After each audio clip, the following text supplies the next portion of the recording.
Hi dear students, welcome to the another lecture of risk analysis and management.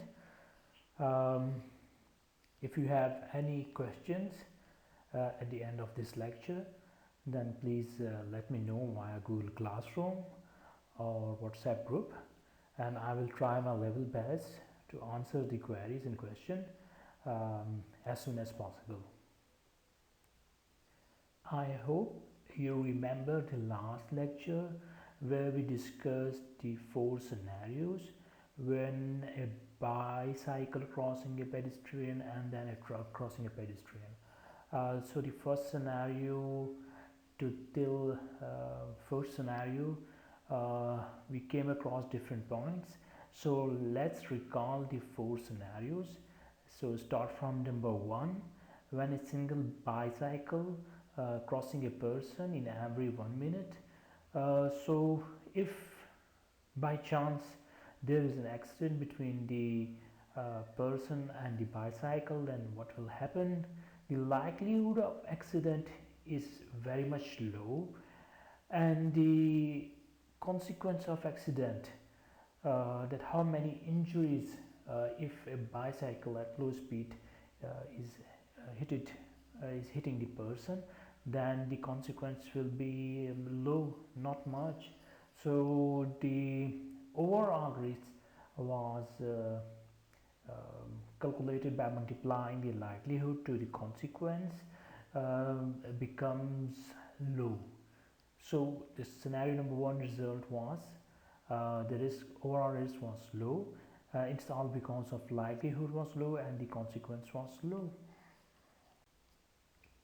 In scenario number two, number of bikes crossing the pedestrian in every 1 minute. So what happened that if by chance there is accident between the person and bicycle, so the likelihood in this case, it is much high, because the number of bicycle are crossing are many, as compared to the scenario number one, where one bike was crossing in every 1 minute. So in this case, the likelihood, the chances that the accident will occur is much high, whereas the consequence is same as in the scenario number one, because if a bicycle at low speeds if hit a person, then I hope the person will get not much injured. He will have some brushes on the skin, but not much, not more than this. So the consequence again is same as scenario number one, is low. If we multiply likelihood with the consequence, we get the risk. So in this case, we concluded that the overall risk is medium. The third scenario was when a truck is crossing a pedestrian in every 1 minute. So what will happen if there is an accident between the pedestrian and the truck? The likelihood of accident is very much similar to the scenario number one, which is low, but the consequence of accident is very much high or devastating.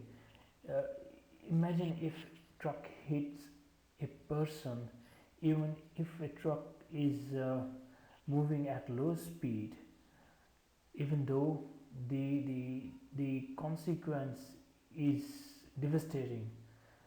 Definitely few bones, the person get injured so much that bones are broken, or there are severe cuts on the on different body parts. Maybe the person will not survive.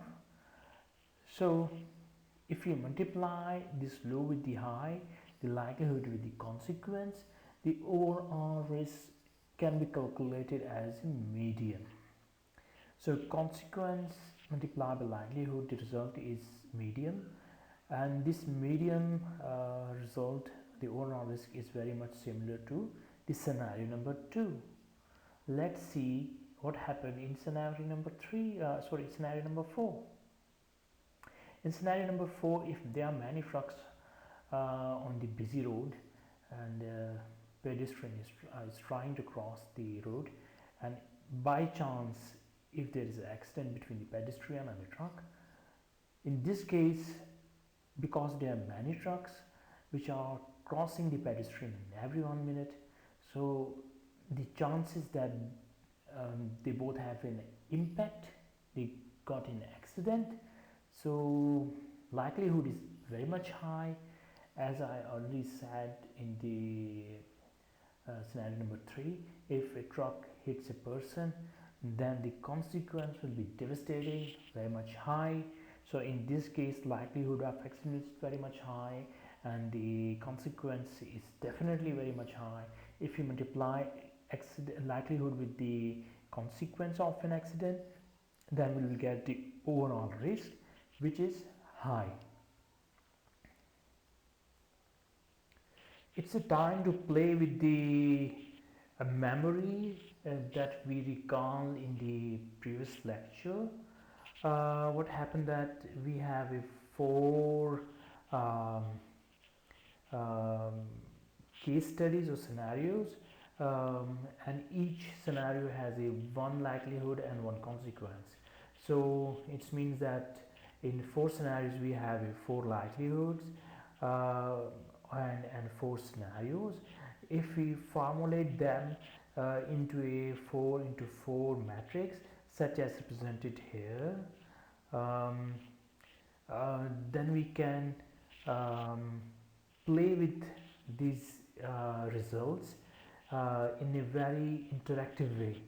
So what we are doing, that we are um, by multiplying 4 likelihoods into 4 consequence, we are getting the end result 16. So we are making 16 boxes, just as a, if we combine all the boxes, then we will get a matrix. So here there are 16 boxes. Start from here: 1 2 3 4 5 6 7 8 9 10 11 12 13 14 15 16. So we have 16 boxes, and what we are doing here, we are plotting consequences and the likelihood on the x and y axis. So consequence is plot on x axis of these boxes, starting from low and end at high. As you remember, we only discussed 2 type of consequence. Either the consequence will be low or the consequence will be high.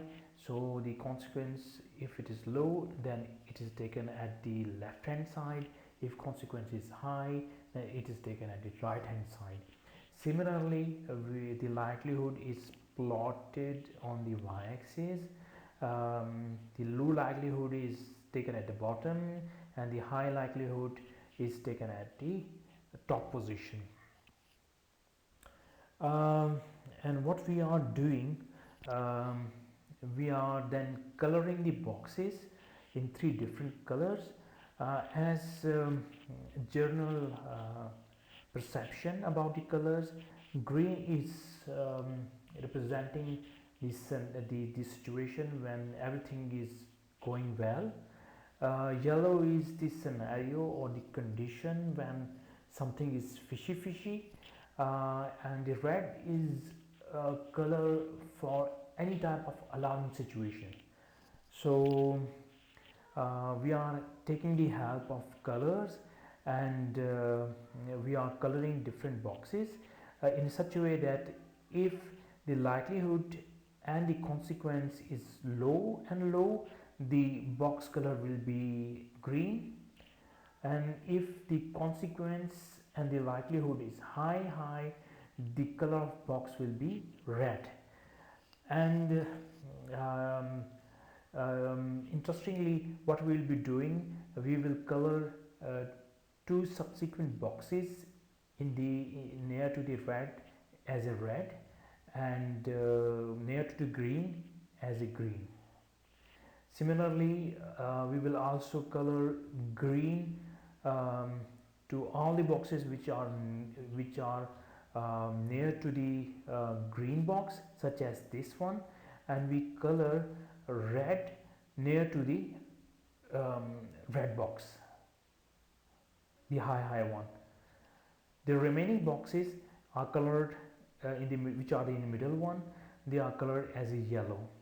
So the green boxes are the good boxes, the red boxes are the danger boxes, and the yellow boxes are the condition which are neither good nor bad. Similarly, if we plot our scenarios, then you will have a more better understanding of this matrix. So what we are doing, we are plotting scenario number 1, where the likelihood was low and the consequence was low. So the end result was low to low, and the end result was low. So we are plotting number 1 here, because the likelihood is low, the consequence is low, just they are crossing at this box. So just we are plotting scenario number 1 here, and because the end result is low, so you can see that automatically the color is green. So scenario number 1 is low risk area. Scenario number 2, when the likelihood number of bikes are more, but the end result, like consequence, was not much, like it was the person when it was hit by a bike, the injuries that he suffered from are not much more. So so the consequence was low. So if you multiply the likelihood, high likelihood, with the low, we'll get the medium one, and automatically the color of this scenario number 2, which is in this box, is the yellow one. So as I earlier said, if something color yellow, so it means that it is neither low neither high, it's in between. So the overall suffering will be in the medium range. The third scenario, if we plot the likelihood of if one truck is passing by the pedestrian in every 1 minute, so chances that they get accident is very much low. So we'll move in this way. As I already mentioned, the consequence of the impact of person with the truck is very much devastating or high. Just move this way and we will cross by this box. So we number this box as a 3, as the number suggests 3, and the color is yellow. It means the overall risk is medium. The last one was the unfortunate one, when we have a likelihood high, when number of trucks are more, so chances of getting impact is very much high. And definitely if truck is hitting a person, then the consequences are devastating or very much high. Just we are crossing high, moving this way, and high from this way, we are coincide at this box. So we are numbering this box as number 4 scenario. And as you can see, the color of this box is red. It means the condition that is faced by the person is very much high, or in other terms, the risk in the green area is low, the risk in the yellow area, which is the middle area, is medium, and the risks are very much high and the stakes are very much high in the red region. So by by choosing the matrix and the labeling like consequence and likelihood in such a way that they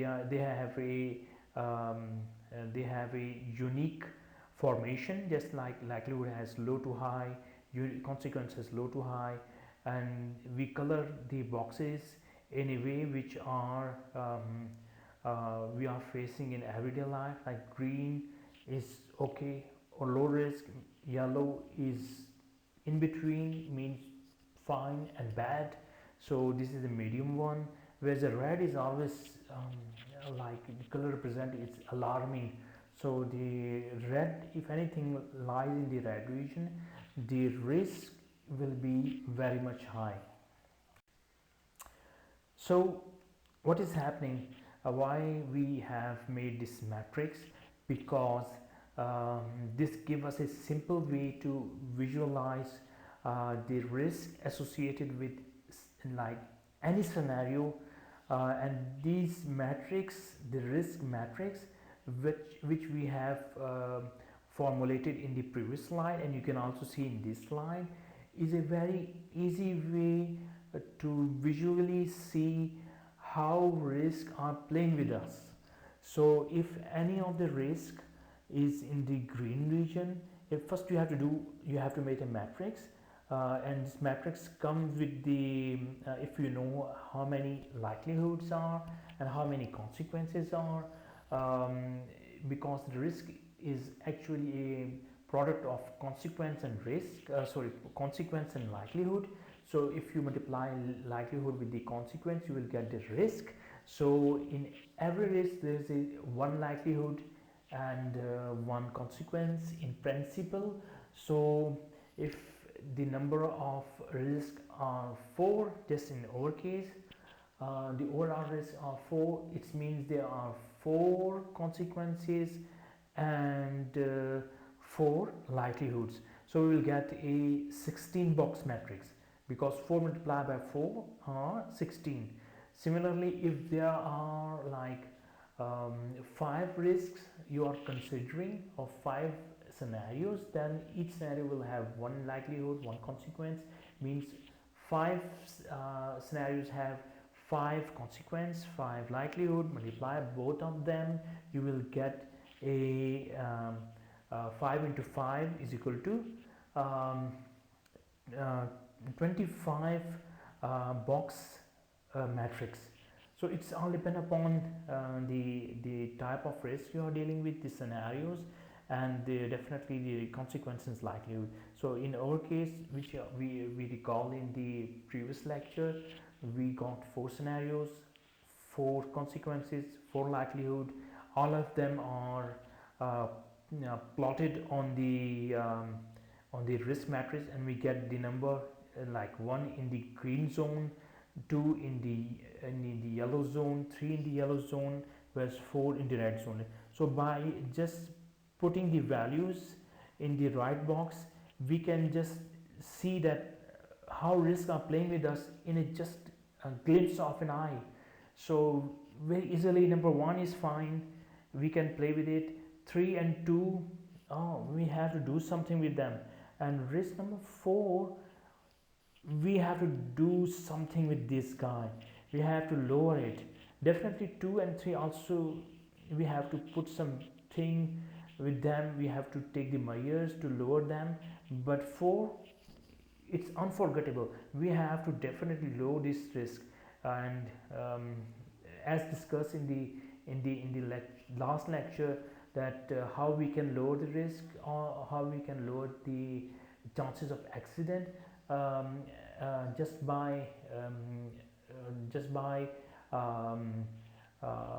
taking an effort and install a signal and zebra crossing where person has to cross the road.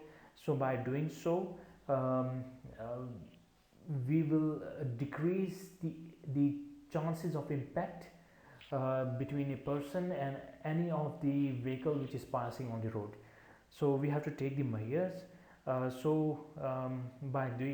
this risk matrix, the simple thing we are getting, we can easily visualize where the risk lies. Is it low risk area, it's in the medium risk area, or in the high risk area? If it is a low risk area, we will put a little effort on it. If it is in the middle range, we definitely have to consider it to lower it. And if it's in the high risk area, we have to pay immediate attention. So any of the risk or scenario which is in the high risk area on the red zone, we have to pay immediate attention to lower it. So by this risk matrix, it's very easy way to represent the risk in different regions, and by this representation we can easily visualize the risk associated with each of the scenarios. So that's all from today's lecture. I intentionally made this lecture a short one because I like you guys to grasp the idea of risk matrix. Although it seems that risk matrix idea is very much simple, but in reality, um, uh, in routine life, if you practice in your job, the number of associated risks are not 1, 2 or 3. They are very much high. They will be 5, 10, 20, or more than 20.